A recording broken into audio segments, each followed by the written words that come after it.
छोटे से गांव में एक लड़का रामू अपने माता पिता के साथ रहता था।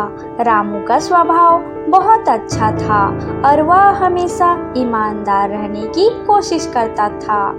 गांव में एक बड़ा व्यापारी आया जिसने सबको अपनी चीजों के अच्छे दामों पर बेचने का वादा किया।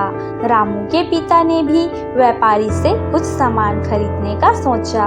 व्यापारी ने कुछ सामान बेचते समय रामू के पिता को बताया कि वह उनके सामान में कमीशन पर छूट दे सकता है। रामू के पिता ने सोचा कि इस तरीके से वे और अधिक सामान खरीद सकते हैं, लेकिन रामू ने तुरंत यह महसूस किया कि व्यापारी उनका मजाक उड़ा रहा है। रामू ने अपने पिता से कहा, पापा, यह व्यापारी हमें बेवकूफ बना रहा है, इस पर विश्वास मत कीजिए।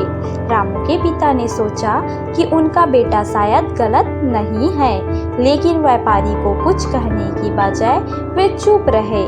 अगले दिन रामू ने व्यापारी से मुलाकात की और उससे कहा, आप जो कर रहे हैं वह सही नहीं है, यह चीजें घटिया है और आपने अपने वादे का उल्लंघन किया है। व्यापारी रामू से चिढ़ गया और गुस्से में बोला, तुम छोटे हो, तुम क्या समझोगे, मैं तो व्यापार करता हूँ, तुम्हारी बातों से मुझे कोई फर्क नहीं पड़ता। रामू ने कहा, मैं सच बोल रहा हूँ और सच्चाई कभी नहीं हारती।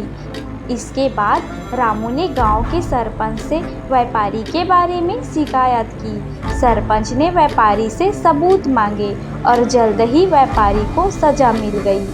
रामू ने साहस और ईमानदारी की वजह से न सिर्फ उसके पिता बल्कि पूरे गांव के लोग उसे आदर्श मानने लगे।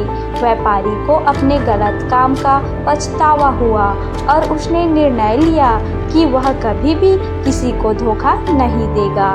इस कहानी से हमें यह सीखने को मिलता है कि सच्चाई की ताकत सबसे बड़ी होती है।